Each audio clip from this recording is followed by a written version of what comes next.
Welcome back. Your time 6:56. Here now, look at our top stories.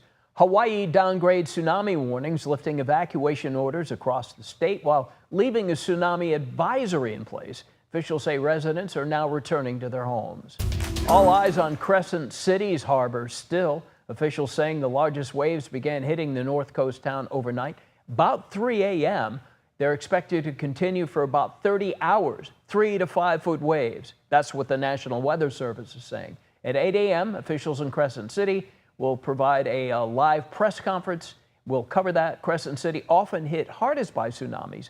In 2011, a tsunami destroyed the harbor and killed 11 people. And the warning in Hawaii briefly causing a panic at airports. Hawaiian and Alaskan Airlines pausing flights to the island last night, but those flights have resumed as of this morning.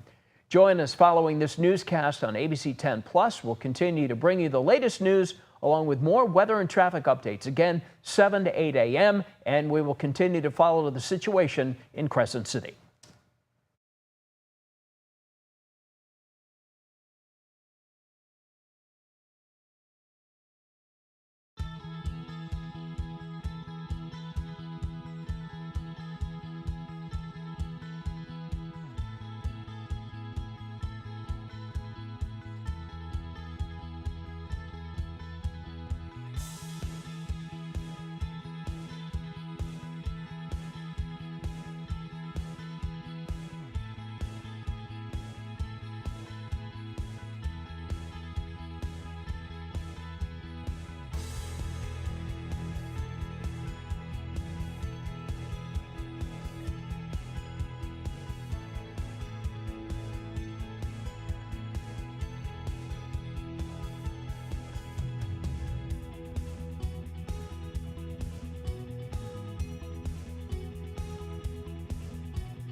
ABC 10 Morning News at 7 starts now.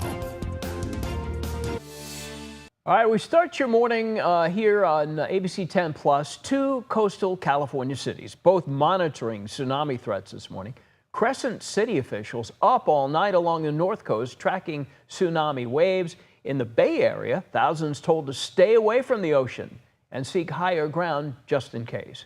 Those tsunami warnings coming following a historically massive earthquake off the coast of Russia, hitting at 4:25 p.m. our time. The 8.8 magnitude quake is the largest quake seen in the world in over a decade.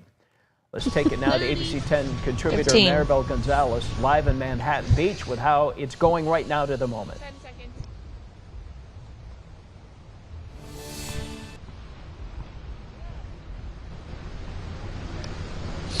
The tsunami advisories remain in effect for the Southern California region here. Now, it looks pretty calm here. The waves look pretty normal. However, meteorologists with the National Weather Service said we should remain alert. We should remain vigilant. Do not let our guard down as we continue to monitor the situation.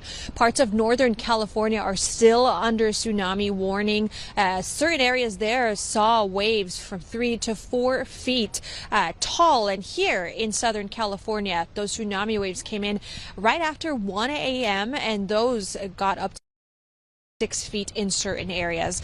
Now, the aftermath of one of the strongest earthquakes ever recorded was felt around the globe. We know that there were nearly 2 million people evacuated in Japan and Russia, and then also evacuations in Hawaii. Those evacuations have now been lifted, but officials there say they're not yet giving the all clear as they continue to assess this situation. Now, here in Southern California, there were a lot of precautions taken to keep everyone safe and off the beaches. Law enforcement went around in helicopter advising beachgoers to get to higher ground, that in the overnight hours.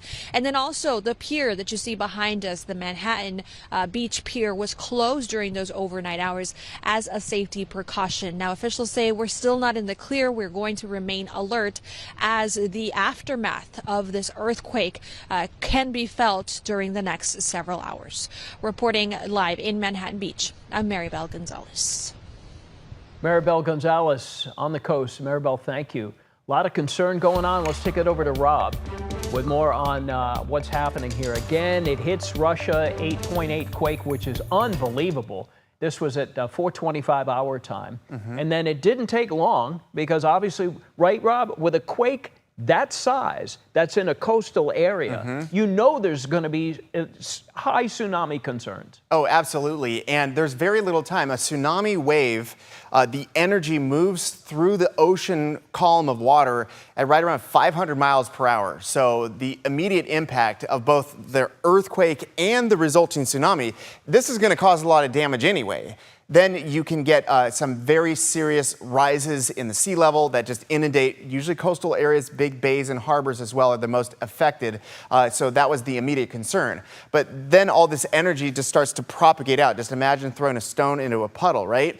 All the waves are going to start to move out, and then they tend to curve and they follow coastline. So you have to wait a little while to really see what actually is going to happen. So places far away like Hawaii or coastal California, you're going to get a lot more notice about what's going to happen next. And then you get a lot more of what we call in the weather world, but it's the same with big events like this. You need ground truth. What is actually happening versus what we think is going to happen. So we saw a video and immediate results from the tsunami in Russia, and then we could see with buoy levels starting to move up and down rapidly. That's what you look for, and I'll show you that a little bit later on. And then you have to start letting people know, okay, this is what's going on. Lower on the scale here is something called a tsunami advisory, which is what we have, coastal California, including San Francisco Bay, and even portions of the Delta, because it's all related.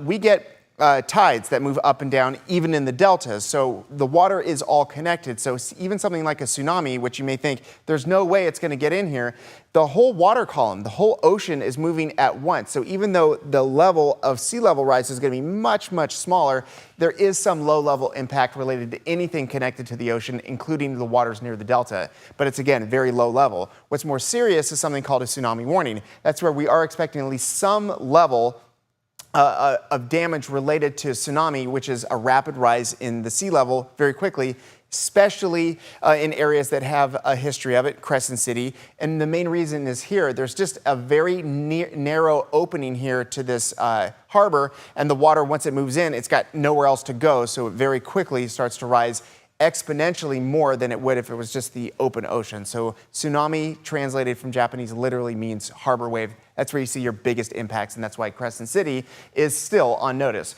We've got some cooler 80s ahead for us today, widespread low 90s for the weekend, and then we're going to be looking at heat coming back, mid-upper 90s next week. Nice cool morning in the 50s. We've got temperatures that are nice and cool. We're going to get a great delta breeze this evening. And our arc of temperatures is very tolerable today. 80s, then the 70s before sunset, most notably because of our good old friend, the delta breeze. So pick a spot where you're going to spend time today.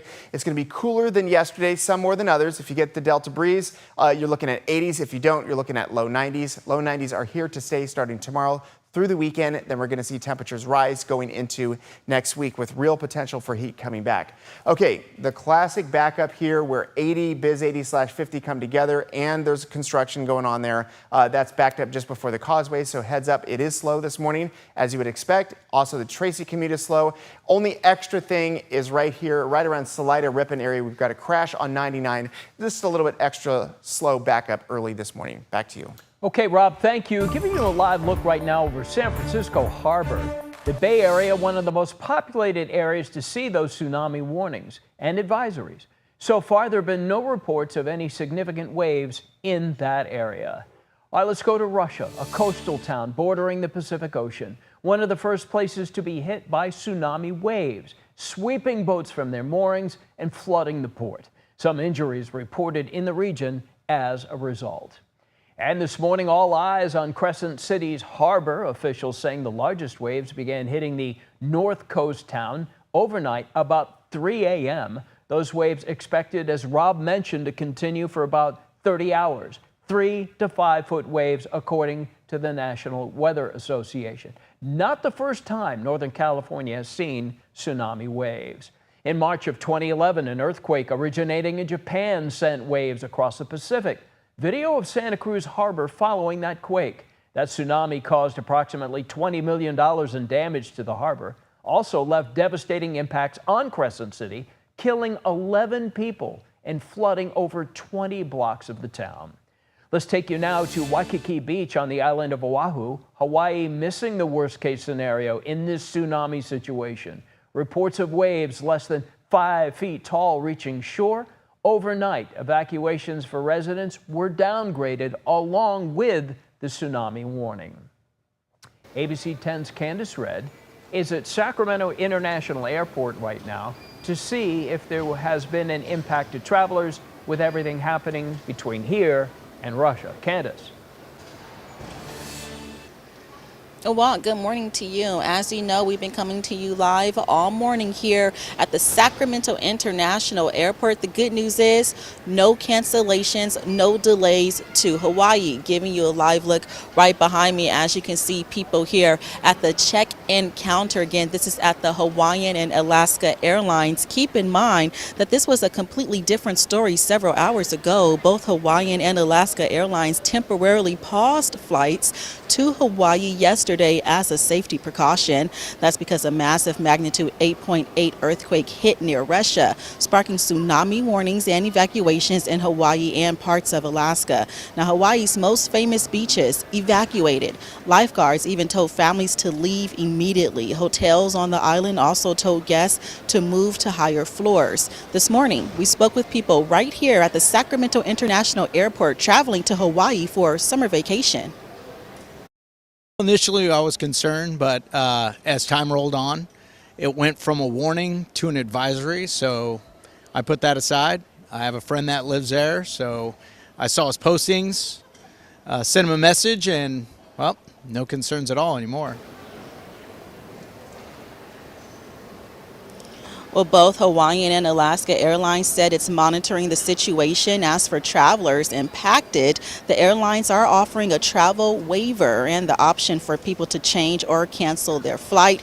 Coming back out to you live once again as you get a look at people preparing to head out from here, Sacramento, to go to Hawaii. You know, we've been seeing a lot of smiling faces as they are ready for their summer vacation and ready to take off and happy that their flights are not delayed or canceled. Keep in mind that both Hawaiian and Alaska Airlines resumed all flights early this morning. Of course, people are still encouraged to check the status of their flights. Of course, that's because things could change at any moment.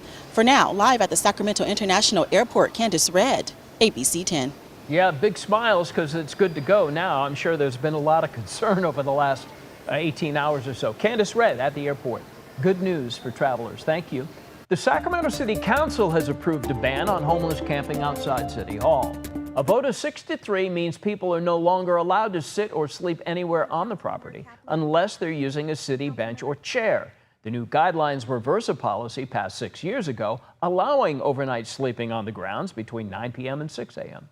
City officials say the changes are meant to maintain a productive work environment for staff, ensure clear emergency access, and improve coordination of public events in the plaza. Homeless advocates disagree, protesting in front of City Hall ahead of that decision. This law doesn't address anything violent or harmful or threatening. It addresses people who are simply sleeping. It criminalizes them as they sleep. City Council members Mai Vang, Lisa Kaplan, and Katie Maple voted against the policy originally introduced by Mayor McCarty, telling us it costs the city about $300,000 annually to clean the area around City Hall. Councilmember Vang responding to the vote with a statement saying, quote, "Our communities are safest when we focus on affordable housing, not criminalizing poverty," end of quote. And this morning, police in Stockton asking leaders for more than $150,000 to purchase pickup trucks to be used in part for homeless encampment cleanups. The purchase was part of the council's consent agenda, meaning it was approved without a formal presentation or discussion. The vote 7-0. We're required by law when we're dealing with homeless, we have to take their belongings from one place to another. So this allows PD to be able to transport. It allows them to be able to tow their diesel 3/4 tons. However, when it comes to public approval, opinions were not as unanimous.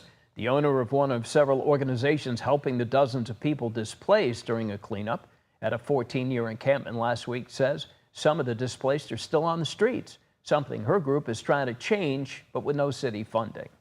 There was no need to spend that much money and have mobile command centers from PD and sheriff and, highway patrol and SWAT and armored tank. And I mean, it was just over the top. The city says it still doesn't know how much the multi-day cleanup will cost. The state already has spent over $86,000 in the past with 2 cleanups at just 1 encampment. At last night's meeting, Stockton City Council also voting to unanimously name Deputy City Manager Will Crew as the new acting city manager effective 9th of August. He'll take over for Steve Colangelo, who faced criticism from some members of the council in recent weeks over his hiring of another city's manager as a consultant without council approval. Colangelo had received a pay raise on the 1st of July. This is the 3rd city manager change since January. The city is still searching for a permanent city manager to replace Harry Black. Stockton City Council has also approved a new ordinance requiring owners of vacant commercial buildings or lots to register their properties with the city. A property will be considered vacant if more than half of its unit sits empty for more than 180 days. The City Council also approved an annual registration fee of $826 meant to encourage compliance with city code. Owners who fail to register or maintain their properties could face fines and additional costs. Coming up next on ABC 10 Morning News, we have more coverage of the tsunami warnings and how the earthquake affected the western United States.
traveling speed of a tsunami pretty much it's controlled by the water depths of the ocean, which we say bathymetry, and they travel around like 700 kilometers per hour, which is like jet plane. And it's usually very small in the deep ocean. It's pretty quiet in the deep ocean, but once the tsunami wave reach the shallow water, and then the energy release will be in the forms of wave height, and the water will pile up and cause severe damage along the coastline.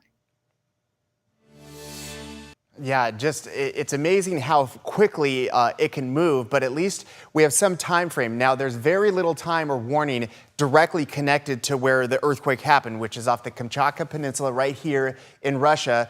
Major damage already there. We've got visual confirmation. It indeed was a large tsunami, but then other places have a little bit more time, most notably Alaska, Hawaii, and of course, the whole west coast of the United States, including California. Now, we have various levels of advisories and even a warning, meaning that we could be looking at some damage related to the tsunami in places like Crescent City. So we'll have updates the rest of the morning. A lot of changing information, but we're still not out of the woods yet. Back to you.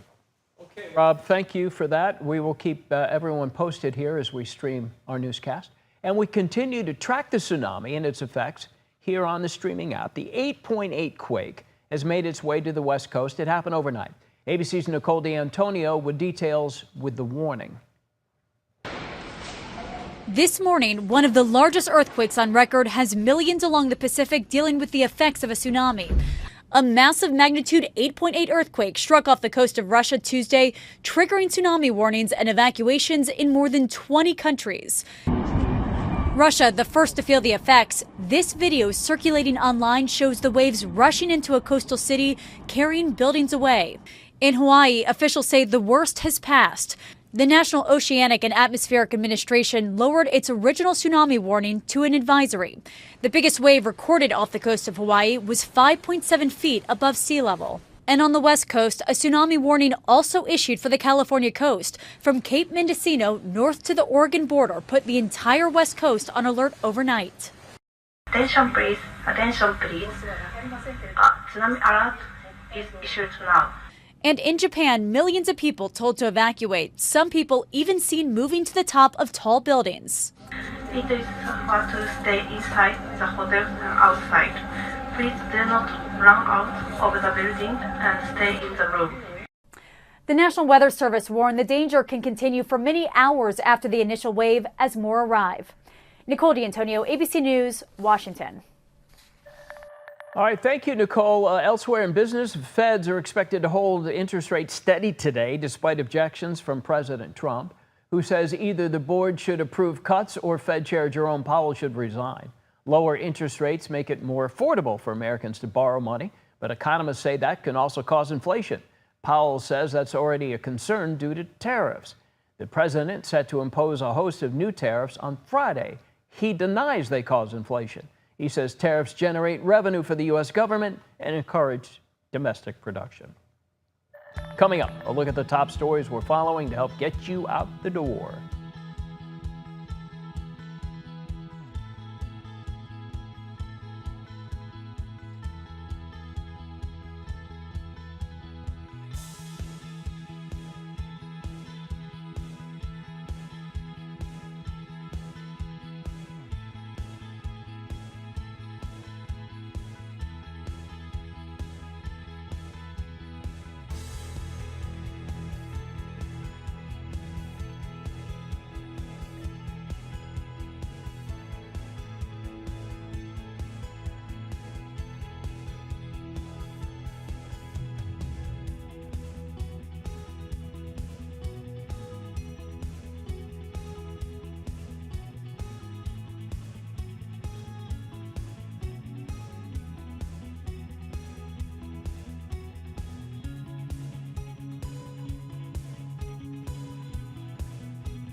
This is an ABC 10 morning news update. I'm Walt Gray. Here's what's happening. We continue to cover an 8.8 magnitude quake that hit Russia, sending tsunami warnings to parts of the western USA.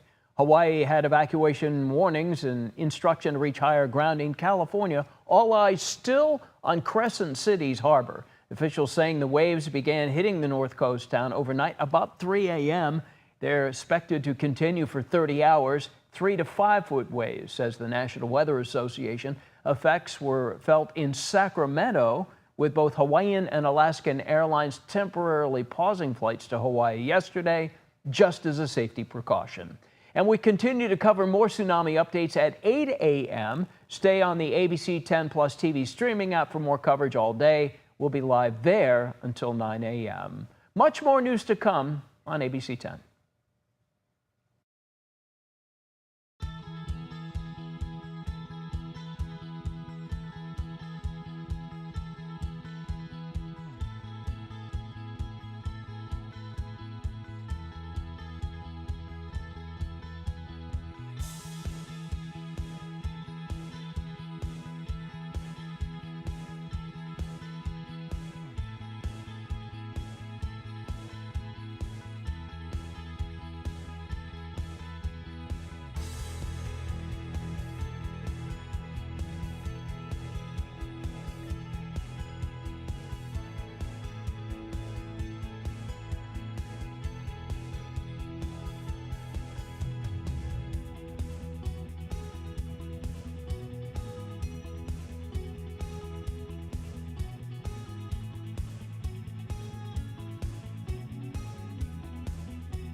All right, we've got weather and traffic to cover.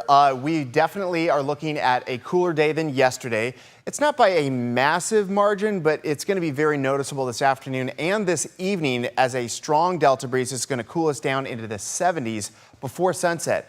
Our highs are going to be a little bit different depending on how connected to the wind you are. We got upper 80s if you're very connected and low 90s if you're not. At any rate, it's definitely cooler than what we saw yesterday. That Delta breeze is going to kick in roughly between 6 and about 9 p.m. Pretty strong one for us and a great day ahead for tomorrow as well, with highs just barely rising into the low 90s. We're going to stay in that range, low 90s, all the way through the weekend. Then next week has a lot of potential of getting hot, mid to upper 90s. Sacramento traffic is just busy with a lot more cars on the road, especially as you move through West Sacramento to Davis over the Causeway. One extra crash here. This is 99 in the Ripon area. Crash and a big long backup.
All right, breaking news. You are looking live at San Diego Harbor this morning. The city's coast also seeing tsunami advisories following the 8.8 magnitude earthquake off of Russia's coast. My daughter Kelly is a surf instructor in San Diego. I'm assuming she's on the clock today, or maybe not. We'll have to text and find out. All right, thank you for joining us on ABC 10 Plus. I'm Walt Gray. Let's take it over to Rob now. Rob, can you explain what is happening in terms of California's concern over what's happening? Okay, when I show you the map in a little bit, we still have 2 levels related to the tsunami as far as what they're advising. We have an actual advisory and even a warning. That's when it's much more serious that we could be looking at some damage related to the tsunami, which began from a huge earthquake off the coast of Russia. Now, in that zone, we have some subduction action going on. That's when one plate goes underneath the other one, and as it moves along, it's not exactly a smooth process. Every once in a while it gets caught up and then there's a slip. When that happens, you get an earthquake, and then all of a sudden the entire water column above it starts to move at once. So once this has caused essentially some vertical movement, then it has to propagate out, and then that's where you get the origination of a tsunami, because all that energy is moving through the water column at about 500 miles per hour. So again, what we have a lot here in California is what we call a strike slip plate, where they're basically moving side to side. We have that for the San Andreas Fault most famously, but in other spots, when it moves vertical like that, again, you start to see the whole water column move out in various directions, and then you have to basically chart what's going to happen next. That's in theory, right? What you actually need is real data, and this is what we've already observed in places like Hawaii.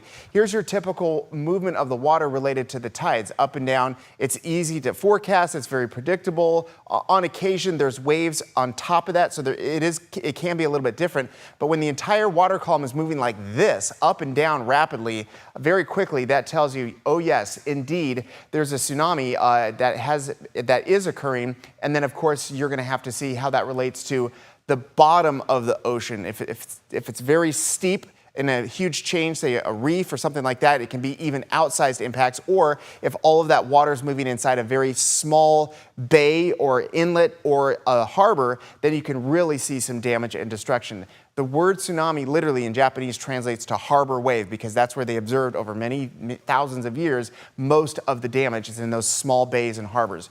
With that said, this is where we're at. We have to focus on the tsunami advisory, which is a low-level threat versus a warning. So where's the advisory and where's the warning?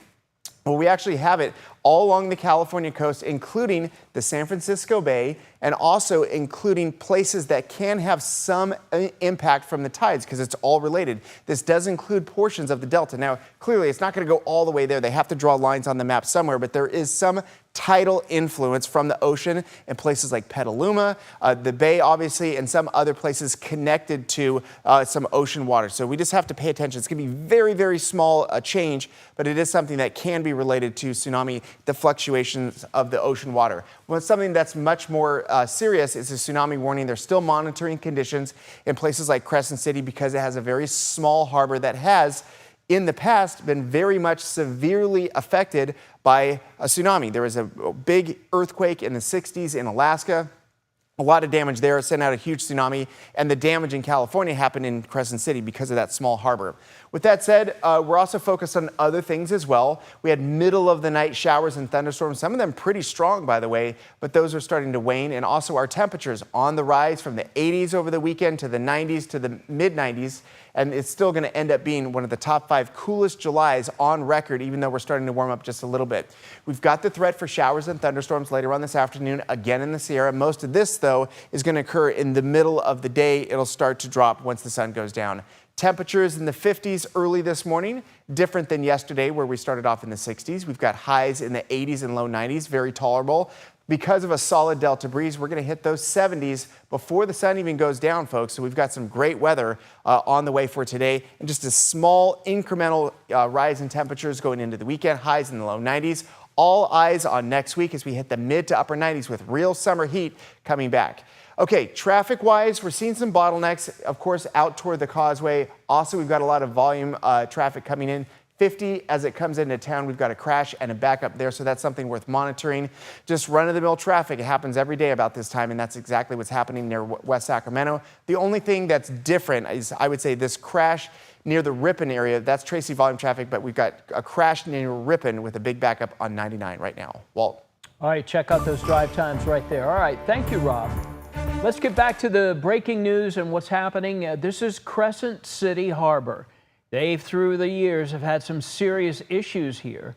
This is still under a tsunami advisory. Officials and residents watching for higher waves. The threat of tsunami all starting yesterday after that historic earthquake, 4:25 p.m. our time in Russia. Let's go to the new video out of Russia this morning. Surgeons reacting during surgery as an earthquake actually hits. Despite the danger, the doctors remaining calm. You can see them holding on to the table, holding on to the patient, stayed with the patient till the end. The patient said to be doing well following this very unique surgery. The earthquake felt all the way to Hawaii. Some larger waves seen along the islands about midnight. Seismologists say the speed of the tsunami is not surprising. The traveling speed of a tsunami pretty much it's controlled by the water depths of the ocean, which we say bathymetry, and they travel around like 700 kilometers per hour, which is like jet plane. And it's usually very small in the deep ocean. It's pretty quiet in the deep ocean. We've yet to hear of any significant damage from tsunami waves in Hawaii or along the California coast right now. Again, the focus is on Crescent City, and they've had problems, many problems before. We'll keep you posted all day as crews get a better look at everything now that we're into first light. And police have identified the victims and a suspect involved in yesterday's mass shooting at a Reno casino 2 days ago. They say two Southern California residents, Andrew Canepa and Justin Aguila, both 33 years old, were shot and killed from behind. They were waiting in the valet area for a ride to the airport. They were in Reno for a bachelor party with several friends. A Reno resident, 66-year-old Angel Martinez, was shot and killed while driving through the parking lot trying to get away from the building. Angel reportedly ambushed by the suspect, who's now been identified as 26-year-old Dakota Hauver, a Reno resident. Hauver remains in critical condition. Police say he fired about 80 rounds. His motive for the shooting remains unclear. We talked to visitors at the casino who shared the moments when they heard the shooting break out. Here's ABC 10's Roxanne Elias. It was around like 7:30, 8 a.m. and they were on the loudspeaker and they said, everyone's attention, please stay in your rooms. We're on a lockdown right now. And then it went off. Kelvion Pruitt was vacationing at the Grand Sierra Resort with his girlfriend this weekend when they were both told to shelter in place. He says they had no idea what was unfolding until he checked his phone and realized a shooting had just happened outside the casino. I remember when I was in bed, I heard a loud sound and it made my stomach hurt. And I was like, that does not sound right. And I was like, I'll go back to sleep. But then when I woke up, I knew something bad happened, and then I started looking online and I saw it. According to Sparks Police, the suspect walked onto the parking lot of the resort from the north part of the property and walked over to the valet area. Once there, he pointed a gun at a group of people, but it malfunctioned. The suspect was able to get the gun working and fired multiple shots. Of the 6 victims, 3 people were killed. One of the victims was identified Monday as Andrew Canepa, a father and co-owner of a restaurant in Ventura County. One of those guys that is just going to be just so missed. The Reno Police Department also says 6 of their officers involved in the shooting are now on standard administrative leave. That is per policy. And the officer who was injured during the incident was treated and released from the hospital. Visitors now sending their deepest condolences to the families who lost loved ones. Nobody wants to lose a loved one when they're just trying to enjoy their life. It's pretty crazy, but I would say it's not a bad casino. I've had a lot of fun here before. Stuff like that doesn't happen every day, so I wouldn't don't let that stop you from living your life. Elsewhere in the news, city of Vacaville now better prepared to handle emergencies. Yesterday, we got a look inside their new real-time information center, also known as R-TIC or Arctic, being called a public safety and data operations hub meant to improve emergency response and technology like drones and camera systems to fight crime. A result of a $4.4 million state grant aimed at fighting organized retail theft. But police say this will also help other agencies and Vacaville residents. This unit so far has been a great resource, even for our fire partners. So on the 4th of July, we invited our fire friends to come in here and work the events that were happening in the city from within here, and it was great because we were able to fly the drone to check the launch site for any hot areas after we launched the fireworks. And so it's just really great to be able to offer this service to several different city departments. Vacaville police say they collaborated with Elk Grove Police on this project.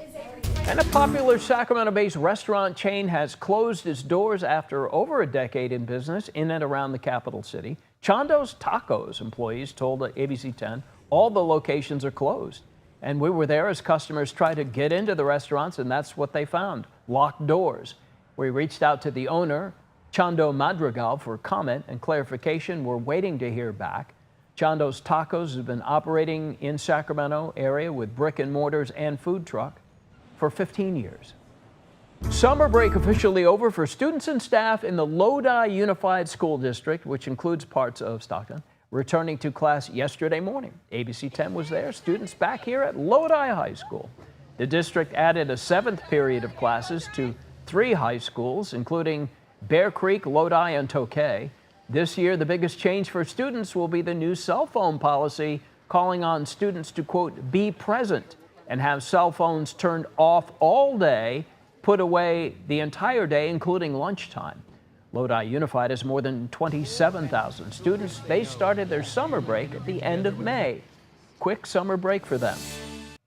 California is suing the Trump administration on average 6 times per month, spending millions of dollars doing so. And we're 1/8 of the way through the president's second term.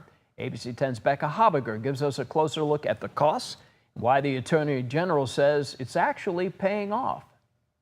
Thank you for joining us as we announce our latest lawsuit against the Trump administration, our 36th lawsuit in 27 weeks. In a news conference Tuesday, California Attorney General Rob Bonta discussed his latest litigation. He, along with 21 other states and Washington, D.C., is suing to stop a provision in President Trump's so-called Big Beautiful Bill that would block Medicaid reimbursements to Planned Parenthood health centers. U.S. law already prohibits federal dollars from being used for most abortions, so this money would affect other services like cancer screenings, birth control, and STI testing. A federal judge has paused the provision for now, but Bonta is suing to permanently end it. This provision is a direct attack on access to essential health care for millions who rely on Medicaid. Through our lawsuit, we're asking the court to strike down this harmful law and stop the Department of Health and Human Services from putting it into effect. I, Donald John Trump. Earlier this year, anticipating legal battles as President Trump started his second term, the California legislature and Governor Newsom earmarked $25 million for Bonta to take the Trump administration to court. In Trump's first term, California sued the federal government more than 120 times. That's once every 12 days. Cal Matters reports the state won about 2/3 of those lawsuits. As of Tuesday, Bonta has sued Trump 36 times in this second term. That's nearly once every 5 days since Trump returned to office in late January. Cal Matters reports 19 of those lawsuits are still making their way through the legal system. One was dismissed, and in the 16 others, a federal judge issued an injunction blocking the Trump administration while the case is resolved. A number of these cases protect rights and freedoms that are constitutional rights and freedoms that are priceless. So far this year, Bonta said in a news conference Monday, his office has spent $5 million fighting the Trump administration and plans on requesting more of its $25 million appropriation. It's one of the most incredible returns on investment in the history of California. For the cost of $5 million, we've protected about $170 billion of funding that was threatened to be withheld. He says that amounts to getting more than $30,000 for every dollar spent on lawsuits. We have also secured restraining orders blocking this presidential administration from suppressing the right to vote and from stripping away birthright citizenship. Lawsuits that California is leading include: can the Trump administration share Medicaid data with ICE? Did Trump illegally take over California's National Guard? Can Trump's White House force California schools to block transgender athletes from competing in girls' sports? And can the U.S. Department of Education freeze more than $6 billion in education grants weeks before the school year begins? Becca Habiger on the story. Okay, so this Thursday night, that's like tomorrow night, head to any Texas roadhouse in the region for Tip a Cop from 5 to 9 p.m. Local police officers will trade their badges for aprons, serving food and collecting tips to benefit Special Olympics Northern California. Bring the family, enjoy a great meal, support an incredible cause. Over $70,000 has already been raised. Keep it going. Coming up on ABC 10 Morning News, how Brent Rooker powers the A's past the Mariners. They meet again tonight as well in West Sacramento.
We continue to follow a series of tsunami warnings and advisories, all after that 8.8 magnitude earthquake off the Russian coast. Video showing some of the impacts in Russia as it was happening. Homes shaking, damage to rural regions, and 8.8. So that's a long way from here. Yes. How does the earthquake in Russia, and you see all the damage there, how does that create tsunami warnings midway point in Hawaii and then continuing to San Diego, San Francisco, and Crescent City? We are very fortunate here in the Pacific Rim because we have such a broad and complex and efficient system to monitor tsunamis.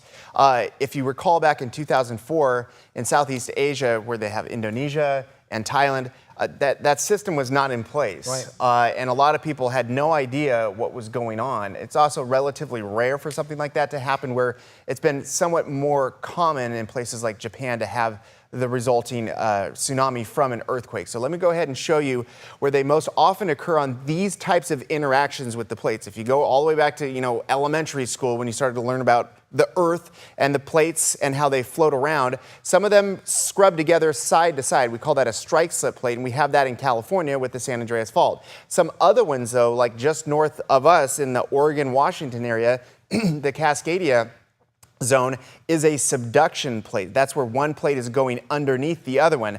You get volcanoes on the top of that, but sometimes where there's ocean under or on top, if it moves suddenly all at once in a vertical way, it can push up the whole water column, i.e. the ocean, all at once, and the resulting energy, not necessarily the water itself, but the energy propagates. So instead of, say, throwing a stone into a pond where it's the top going down to the bottom and then the wave moves out, it's the bottom going to the top, but the result is the same, and the wave propagates out like rings, but it finds its way into unusual places. It will follow coastlines. It can go completely switch around 180 degrees as that energy just finds a way to hug the coast and then start to interact with the bottom of the ocean, the land there, and then it all depends on how that either dims it down or can actually increase the wave heights at the top. At any rate, we've got a very good system that also includes buoys. Now, these buoys are floating data centers, essentially, anchored to the bottom, and they can tell you what's actually going on. And this is very helpful. For example, where you have a tsunami issue and you're worried about what's going to happen with it, then all of a sudden you see this showing up on the buoys off the coast of Hawaii, then you know, okay, this is happening. We need to take action now when it starts to move like this. The very smooth and curved lines there indicates the water as it moves through tides, but then that rapid up and down is the hallmark of a tsunami actually happening. So we've got real good understanding of this, a warning system, and that's why many people were notified hours in advance. Hey, get away from the coast. This is not a place you want to be because something is indeed happening. All good to know, Rob. It's the information is still coming in, and we're still keeping our eye right now on Crescent City.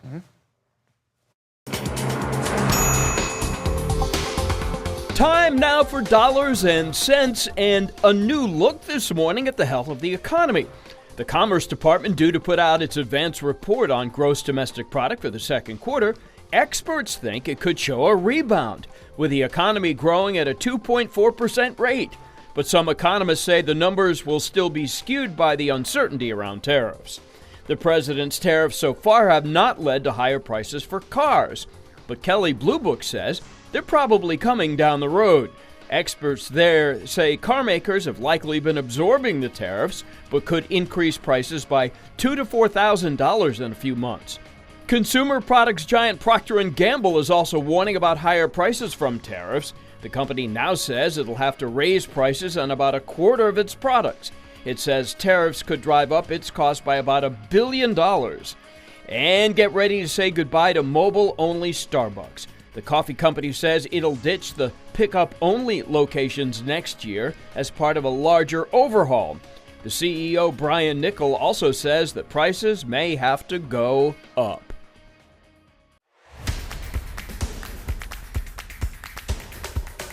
From the stretch, 1-2 again, breaking ball, hammered to left. That ball's got a chance, and that ball is gone. That's Brent Rooker putting the A's on the board. A 3-run bomb to left. A's up 3-0. But the Mariners would not go away easily as we look at Rooker. And then Mariners scored in the next inning, but the A's end up winning 6-1. Both the A's and Mariners will do it again tonight in West Sacramento. Let's go to San Francisco. Giants losing to the lowly Pirates again. They were up 1-0 in the fourth, and then from Willy Adames, but end up allowing 3 unanswered from the Pirates after that. Giants end up losing 3-1, their 11th loss in 13 games. They'll face the Pirates in the series finale today. Coming up, we'll have the top stories we're following this morning, plus another look at your weather and traffic.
All right, I've got your weather and traffic covered, and there's actually a lot going on traffic-wise, so stay with me because your early morning commute not looking good.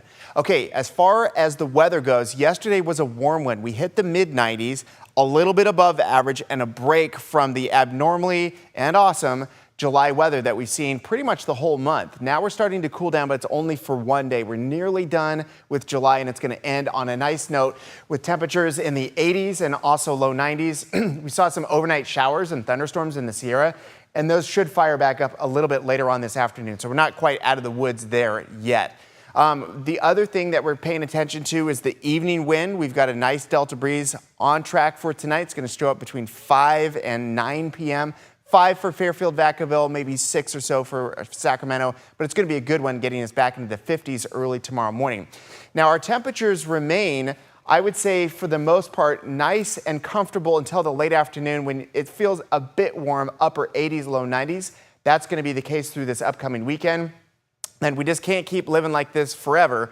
Once we get into next week, the odds are very high. We're looking at mid-upper 90s, and real heat of summer is coming back with even some potential for triple digits. Remember, the numbers you see here are an average for the valley. Some places will be hotter than that. Okay, for Sacramento, we've got our classic backup going through West Sacramento to the Causeway, but then once you get to 50 in either direction, there's a number of crashes, and this one in particular coming in from Rancho Cordova to Sacramento. This one's blocking the express lane. There's all the lane changes. You know what I'm talking about. It gets kind of confusing, but the one that's just the lane to bypass everything, that is going to be accessed by CHP. They're probably going to have to shut that down because that's where the crash is for safety. We've got one other thing here. This is 99. There's a crash in the Ripon area with a pretty decent backup all the way nearly to Modesto, and the Tracy volume traffic is just ongoing as it has all morning long. So a bunch of things going on early this morning traffic-wise. So now you know where it is, so you can avoid it.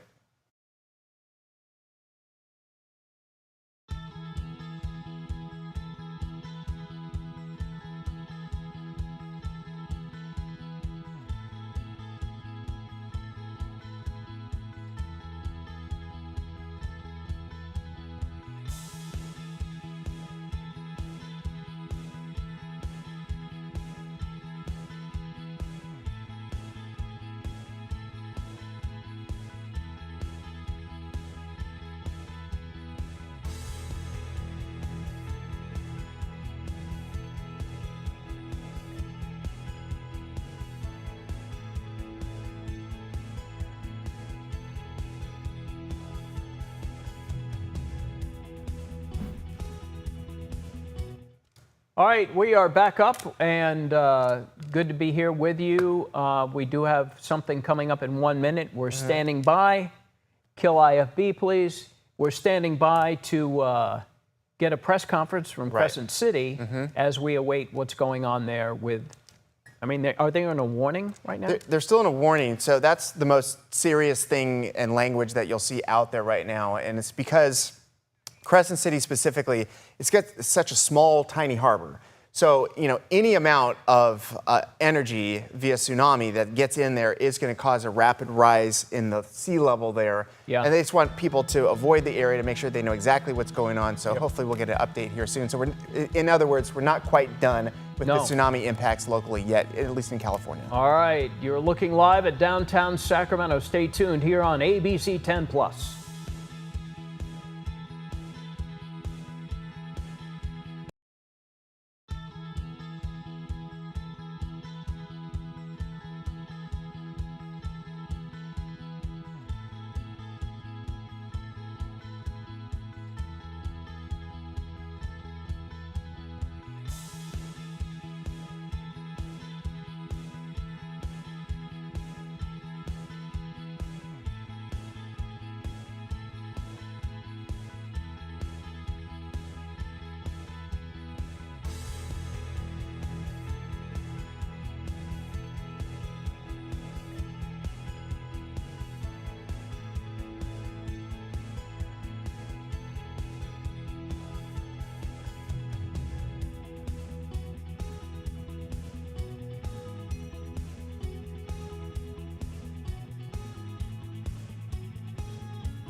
All right, we have breaking news. We're going to take you now live to that press conference in Crescent City as they are still waiting for more information about a possible tsunami to head that way. Let's take it live.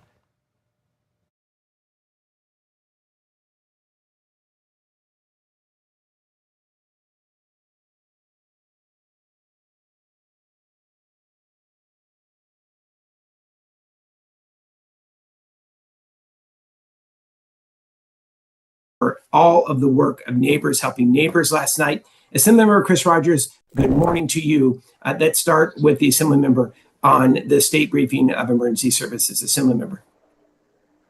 Yeah, absolutely. And first of all, I just want to say thank you to the city manager and all of our local partners. Just an incredible job making sure that you got the information out to folks last night.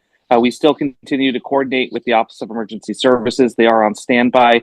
Obviously, as we said last night, this is not a one issue, a one wave incident that we do expect to see continued activity for the next 30 hours. We are on standby and ready to bring in any resources that we need to be able to assist Del Norte County and in Crescent City.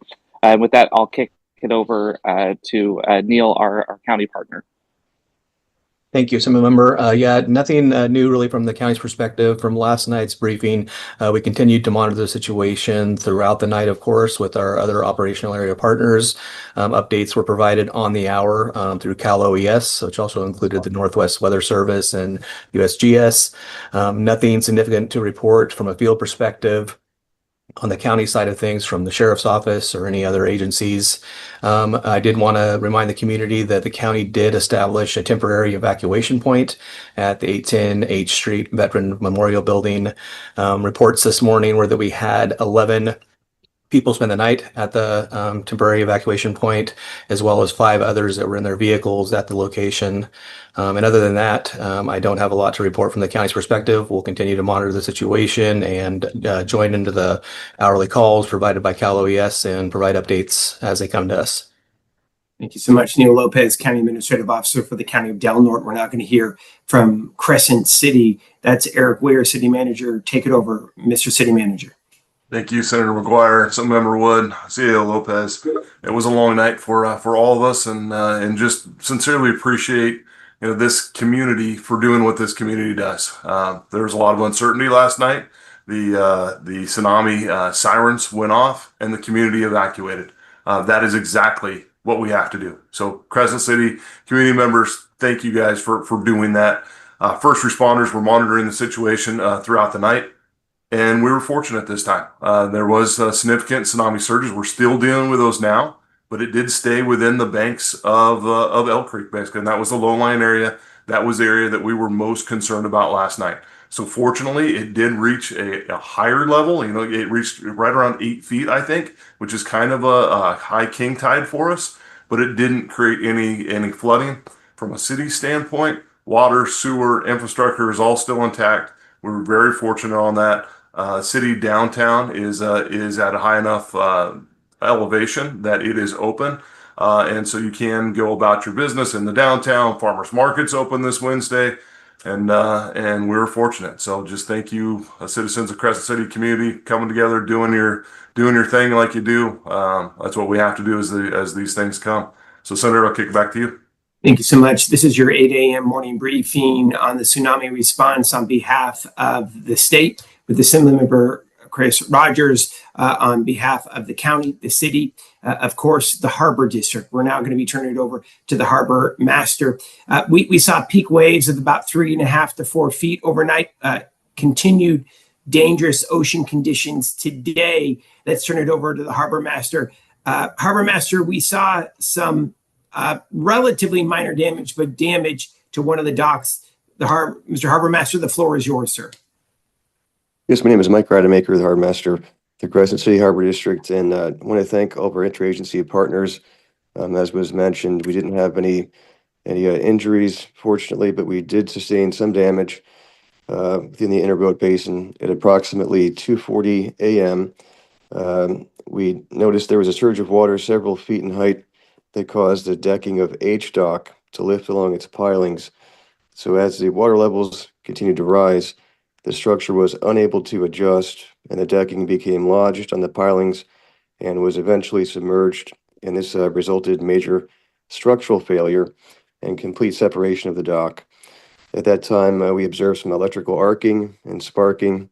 We didn't want to shut off the power completely to the docks during the tsunami event in order to allow for emergency pumping as necessary. But after the arcing and sparking, we did shut off power, and we have a surveillance video that we'll be releasing to the press. All vessel movements at this time, both arrivals and departures, are prohibited until further notice under my authority in order to prevent personal injury and protect the harbor infrastructure. Power and water service dock areas have been shut off, and wave surges are ongoing, as was mentioned. We haven't observed any loose, drifting, or damaged vessels. However, during one of the recurring water surge events, multiple fishing vessels attempted to return to port, but were turned away by the U.S. Coast Guard via the VHF Channel 16 as a safety precaution.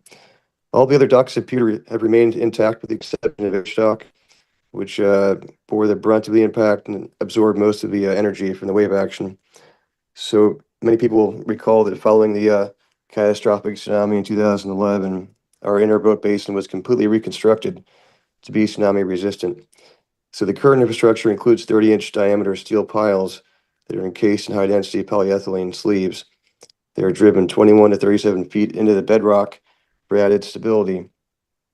So notably, H-dock was engineered as a wave and current attenuator with closely spaced pilings, which are specifically designed to disrupt and dissipate tsunami energy before it reaches the inner harbor. So its sacrificial role in the overall design appears to have functioned as intended, absorbing the brunt of the surge and helping to protect the more interior docks. So we're still doing some further damage assessments. It's not safe to make a close observation, and we'll provide further updates as additional information becomes available. Thank you so much. That's Harbor Master Mike Rademacher from the Del Norte Harbor District.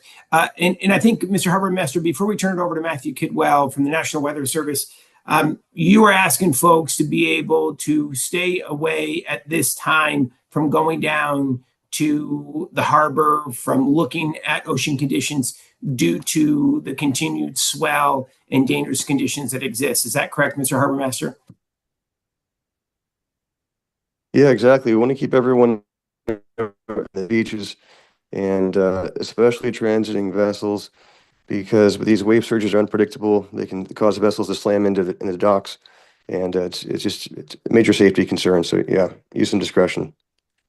Right. So until further notice, asking all folks to be able to stay away from the harbor, and the Coast Guard will continue to turn away vessels who want to return until further notice. I think this is a good segue to be able to turn it over to Matthew Kidwell.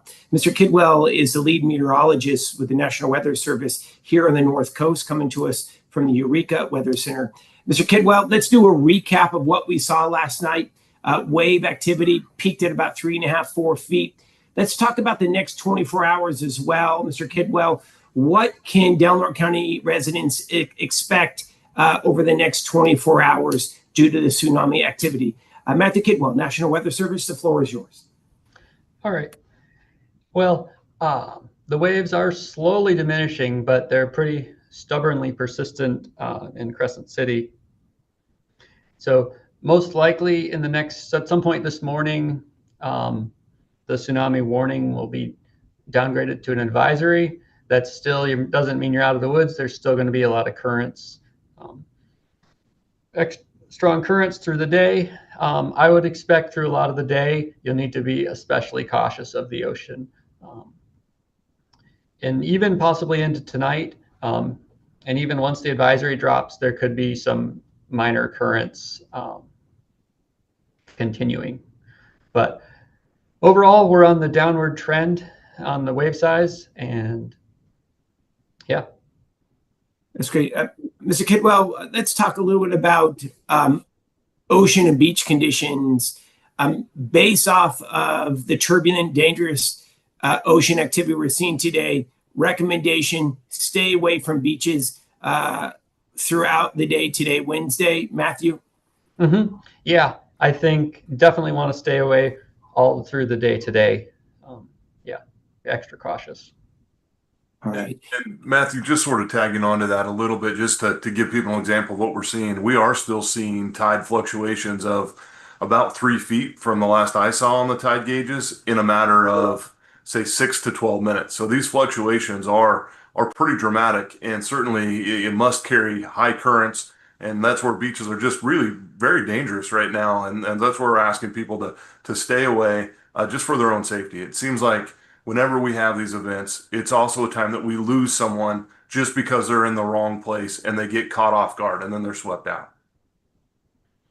Yeah, exactly. And this is the really tricky part. You know, it's like, well, conditions are improving, but they're still pretty severe, and you need to stay away. This is the most dangerous time. People think it's ending, but it's really still going. And so we need to be extra cautious through the day. Matthew, one of the top questions I'm sure folks will be getting throughout the community today is how long do we think that warning will be in effect? And a tsunami warning means there is ongoing wave activity happening, and that's what we're seeing in Del Norte County. Matthew, I think that's something that you're going to be reevaluating with your partners in this at the federal level about how long this warning will remain in effect. Matthew, I don't want to put words in your mouth, but take it away. Yeah, so we're working with the Tsunami Warning Center out of Palmer, Alaska. And I also want to clarify, there's a difference between a warning and an advisory.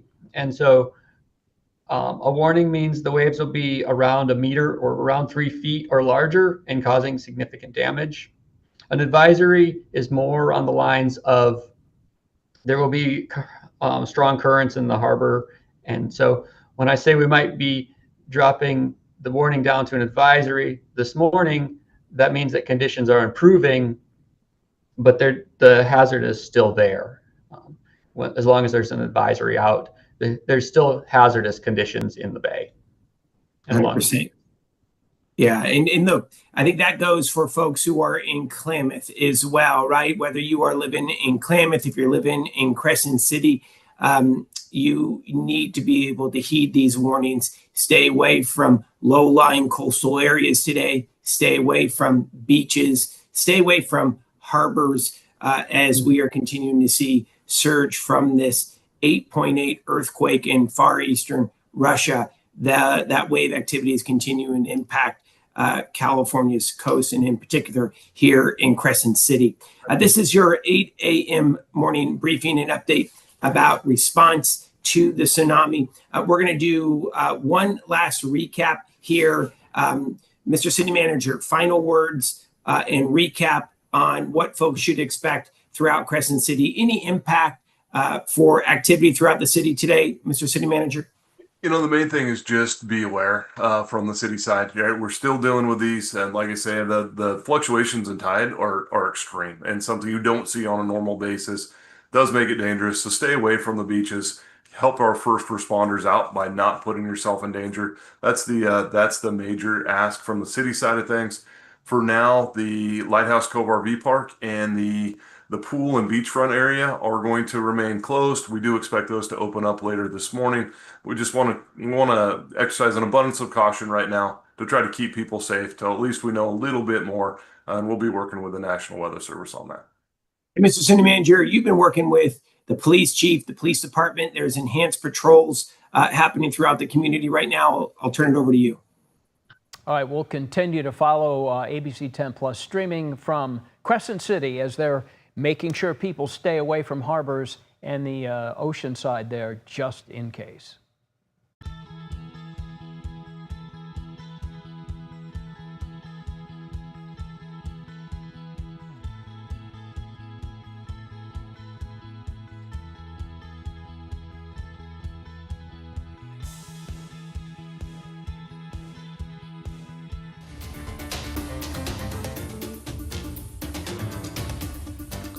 This is an ABC 10 Morning News Update. I'm Walt Gray, and here's what's happening to the moment. Sacramento City Council members voting 6-3 to ban camping outside of City Hall, reversing a decision passed 6 years ago, meaning people are no longer allowed to sit or sleep anywhere on the property unless they are using a city bench or chair. We continue to cover that 8.8 magnitude quake that hit eastern Russia, sending tsunami warnings to parts of the western USA. Effects were felt in Sacramento, with both Hawaiian and Alaskan Airlines temporarily pausing flights to Hawaii yesterday just as a safety precaution. Stockton City Council has named Will Crew as their new acting city manager, unanimously, taking over for Steve Colangelo. It's the third city manager change since January. The city is still looking for a permanent city manager. Rob. Okay, we've got your weather and traffic covered right here. It's going to be a nice day today, a little bit cooler than yesterday, but still looking at right around 90 degrees. If you're open to the Delta breeze, you're going to end up in the 80s because that's going to show up earlier in the day just as temperatures are starting to peak. We've got 92 for Manteca and we've got 89 for the high in Auburn. Now, we're going to get a solid Delta breeze later on this evening, 15, 20 miles per hour, if not a little bit stronger. And that's certainly going to take us into some really great weather as the sun is going down into the 70s right around sunset later on this evening. We're going to be hanging out in the 90s. It's the low 90s all the way through the weekend. So warm, sure, but close enough to our averages where it's not too surprising. But we're not going back to widespread 80s for a while. In fact, next week, we're moving into solid, hotter territory with highs at least into the mid 90s, with a lot of indications we could go higher than the numbers you see there. So heads up for that. Now for traffic, this is a mess. We've got 50 and 50 through town all tied up with crashes.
All right, thank you for joining us on ABC 10 Plus streaming, taking a live look over 2 coastal California cities, both monitoring tsunami threats right now.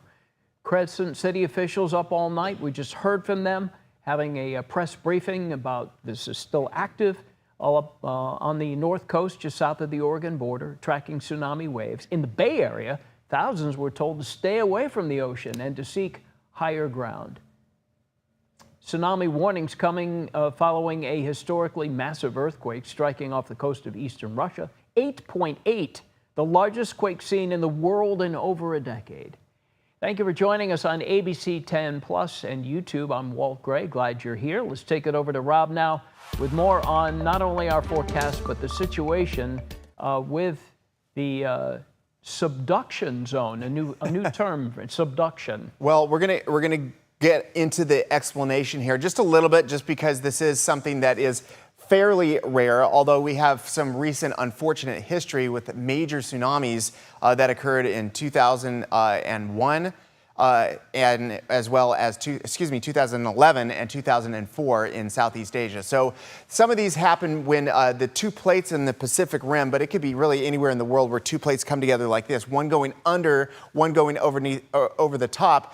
Where this occurs and there's an earthquake, the whole column of water moves at the same time. So it essentially propagates out all at the same time. So that's where the tsunami is coming from. It's energy moving through the water at the speed of right around 500 miles per hour. So it moves very quickly. If you're very close to where that occurs, you don't have a whole lot of time to move out of the way. But if you're farther along in places like Hawaii, for example, in this case, or the coast of California, you have many hours of advance warning.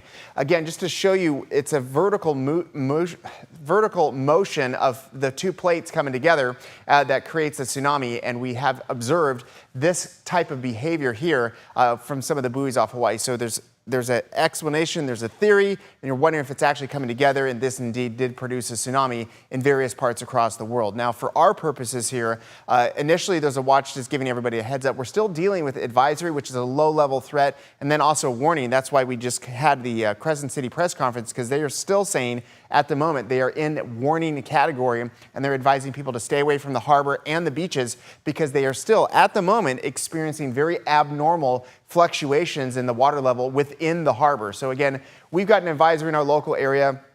For them, they've moved into an advisory for the rest of today, just watching the fluctuations in water. It could be dangerous if you're caught off guard and not aware of what's going on. Now, to get to weather, yesterday was a warmer day. We're looking at highs that topped out in the mid-90s. So we've been to the mid-90s a few times so far in July, but it's been an abnormally cool month, and we're still going to end up top 5 coolest Julys on record. It's just absolutely been amazing. And even with a one-day warm-up into the 90s yesterday, we're going back to the 80s again today. One additional item here is that we're looking at the threat of showers and thunderstorms that we saw yesterday, including in the middle of the night with some strong ones. That's going to flare up again later on this afternoon between roughly noon and about 6 p.m. These could include lightning, some heavy rain, gusty winds, also some small hail. So we saw some action overnight. We could see some again later on this afternoon. Temperatures have now moved into the 60s. This is going to be a reasonably nice day because even when you top out in the 80s, very quickly that Delta breeze is going to rush in and shut that whole thing down. And watch how quickly we go from the 80s to the 70s within about 4 hours, and the wind is going to be moving along. So it's going to be just a really nice forecast for us over the next 10 days. Even though we're warming up, it's so slight and so gradual. We only get to the low 90s through the weekend. And then next week, it's all about the temperatures moving on up. Now, that is an average. We easily have potential to get to triple digits once you get north of Sacramento. So the real heat of summer is coming back after an abnormally and very welcome nice cooler July. Now, for traffic, there's a bunch of issues, especially this. This is eastbound 80. There's a crash with a big backup. They're trying to get tow trucks in there, but there's not a lot of success so far. Also, we just have this general volume traffic getting out toward Davis. So just heads up, the 50 through Sacramento right now is extremely backed up, slow going. Also westbound coming into town, there was an earlier crash. That is also very much backed up as well. So it's just a mess on the 50. Find an alternate if you can, but you're not going to be the only one. It's going to be busy on all the surface streets as well. 99 through Ripon is also slow going with a crash on the side there and then a disabled vehicle for the Tracy Triangle. So it's just slow going. But in addition to that, there's just another hazard on the side of the road. Sacramento to Davis is going to take you about 17 minutes, and Davis to Fairfield about 26 at the moment. Walt? All right, Rob, let's take a live look now over San Francisco Harbor, the Bay Area, one of the most populated areas to see tsunami advisories. No reports of any significant waves in the area. Right now, the Northern California coast still under a tsunami advisory, but it has been lifted for Southern California. Homeland Security Secretary Kristi Noem saying that the threat has passed.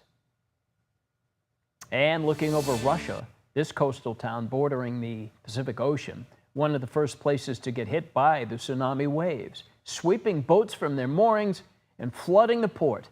Some injuries reported in the region as a result of the waves coming into the port and ashore. And this morning, all eyes on Crescent City's harbor.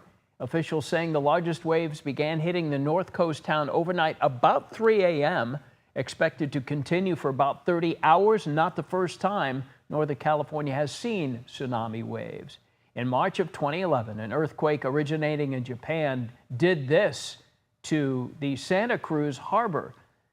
Following that earthquake in Japan, the tsunami caused approximately $20 million in damage to the harbor. It also left devastating impacts on Crescent City. 11 people were killed, and flooding reached 20 blocks of Crescent City. Take you now to Waikiki Beach on the island of Oahu right there. Beautiful site right here. Sun's just coming up there. Hawaii missing the worst case scenario in the tsunami situation. Reports of waves about 5 feet tall reaching shore, and evacuations were downgraded overnight for residents, along with the tsunami warning downgraded. ABC 10's Candace Redd was at Sac International Airport all morning long, hearing from travelers who were trying to get to Hawaii. We're at the Sacramento International Airport. The good news, no flight cancellations, no delays to Hawaii. Giving you a look right behind me, as you can see, people preparing to check in for their flights. Again, this is right here at the Hawaiian Airlines and Alaska Airlines. You know, it was a completely different story several hours ago. Both Hawaiian and Alaska Airlines temporarily paused flights to Hawaii yesterday as a safety precaution. That's because a massive magnitude 8.8 earthquake hit near Russia, sparking tsunami warnings and evacuations in Hawaii and parts of Alaska. Hawaii's most famous beaches evacuated. Lifeguards even told families to leave immediately. Hotels on the island also told guests to move to higher floors. Early this morning, we spoke with people at the Sacramento International Airport traveling to Hawaii for summer vacation. Take a listen. Concerned at first. We stayed up late to keep updated, and but it sounds like everything's going to be pretty good. Yeah. Initially, I was concerned, but as time rolled on, it went from a warning to an advisory. So I put that aside. I have a friend that lives there, so I saw his postings, sent him a message, and well, no concerns at all anymore. Both Hawaiian and Alaska Airlines said it's monitoring the situation. As for travelers impacted, the airlines are offering a travel waiver and the option for people to change or cancel their flight. But as always, people are still encouraged to check the status of their flight. For now, at the Sacramento International Airport, Candace Redd, ABC 10. And it was a nervous night across Southern California with a tsunami risk, but it was called off for them at about 5:30 this morning. ABC 10 contributor Regina Urita now has the latest from Oceanside. Hey, good morning, guys. Yeah, well, that tsunami advisory has been canceled. That is the latest information coming from the National Weather Service. It includes the coastal areas of San Diego County and Orange County. But all morning, we've been monitoring the waves out here in Oceanside, including just the coastal areas here in San Diego. We haven't seen any strong and unusual currents. Wave heights seem to be normal. In fact, at this time, people are enjoying their morning walk. We see people on the pier here, some even asking us what's the latest on that tsunami advisory, and we can again report that that has been canceled. But our photographers went from Oceanside to La Jolla to see if there were any significant impacts overnight. Again, everything seems to be okay. No damages to any of the piers That advisory, though, was sent out yesterday afternoon after an 8.8 magnitude earthquake struck the coast of Russia. Hawaii and parts of Japan were under a tsunami warning, but have since been downgraded to an advisory, with Hawaii lifting evacuation orders across the state. So far, no damages have been recorded in Hawaii. Only one person was injured, but it happened while they were rushing to evacuate, and they have since been taken to the hospital. Now, Wednesday's 8.8 magnitude quake that hit Russia is among the 4 strongest earthquakes of this century and among the 8th strongest since the 1900s. So you can imagine why so much reaction was surrounding this tsunami advisory. Of course, the extreme rarity of having a tsunami advisory here in San Diego. So take a listen to some of that reaction. So I'm here on vacation. I was like, I don't know.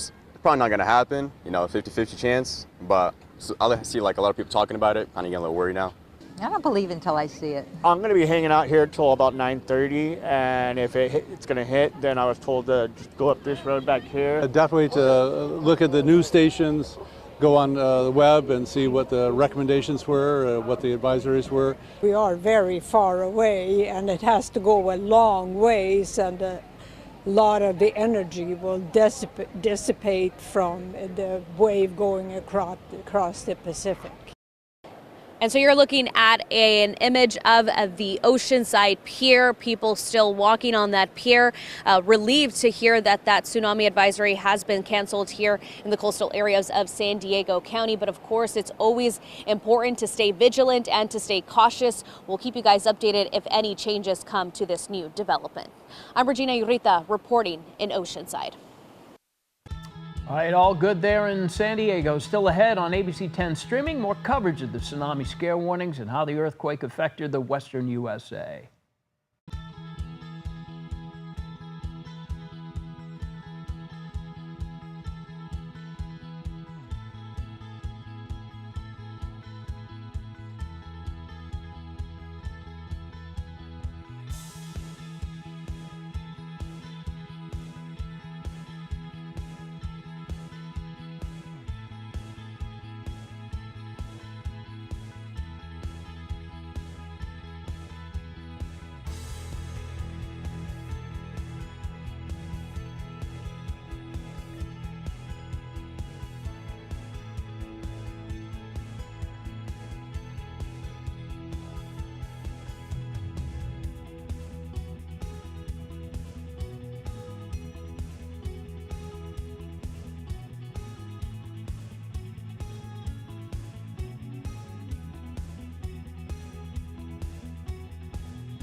All right, welcome back. We continue to track the tsunami and its effects right here on ABC10. The 8.8 quake has made its way to the West Coast, happened overnight. ABC's Nicole D'Antonio with the details in this morning's warning. This morning, one of the largest earthquakes on record has millions along the Pacific dealing with the effects of a tsunami. A massive magnitude 8.8 earthquake struck off the coast of Russia Tuesday, triggering tsunami warnings and evacuations in more than 20 countries. Russia, the first to feel the effects. This video circulating online shows the waves rushing into a coastal city, carrying buildings away. In Hawaii, officials say the worst has passed. The National Oceanic and Atmospheric Administration lowered its original tsunami warning to an advisory. The biggest wave recorded off the coast of Hawaii was 5.7 feet above sea level. And on the West Coast, a tsunami warning also issued for the California coast. From Cape Mendocino north to the Oregon border put the entire West Coast on alert overnight. Attention please, attention please.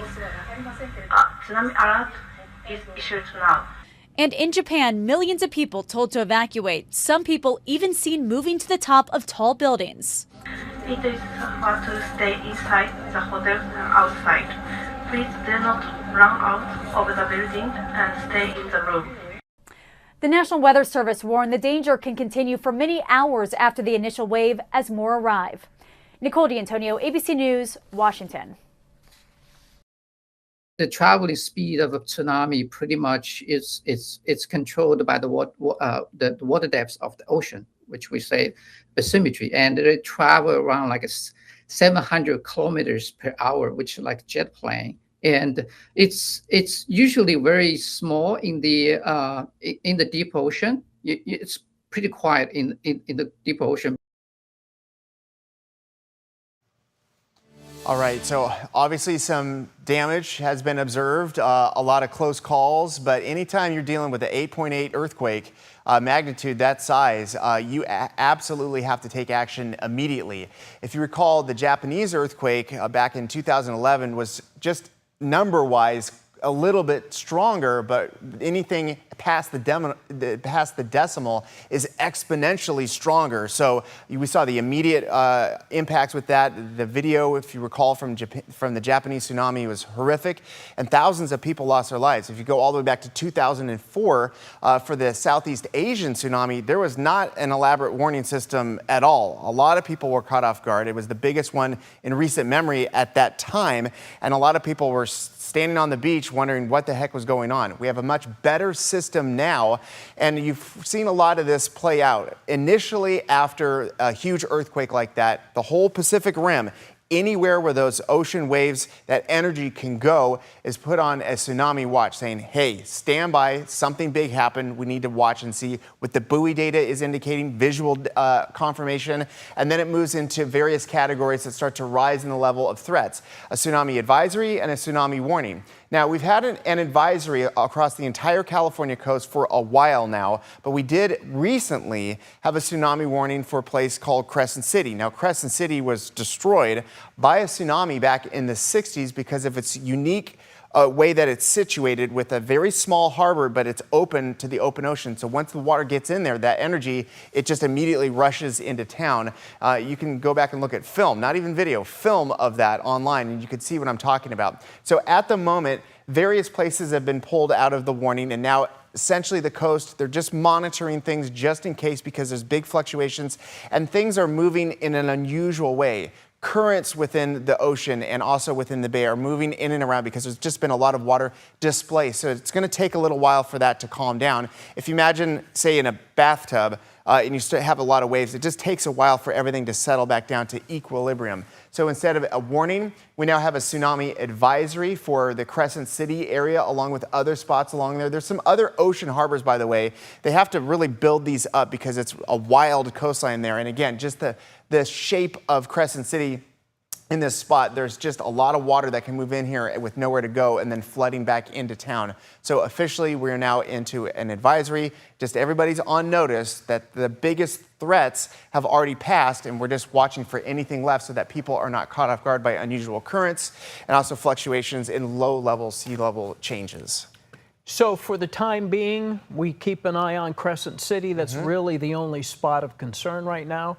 and the thought was 30 hours. So yeah, from that press conference, all the officials are saying, hey, in that city, just stay away until we get the all clear. We're not there yet. All right, thanks for watching. Have a good day.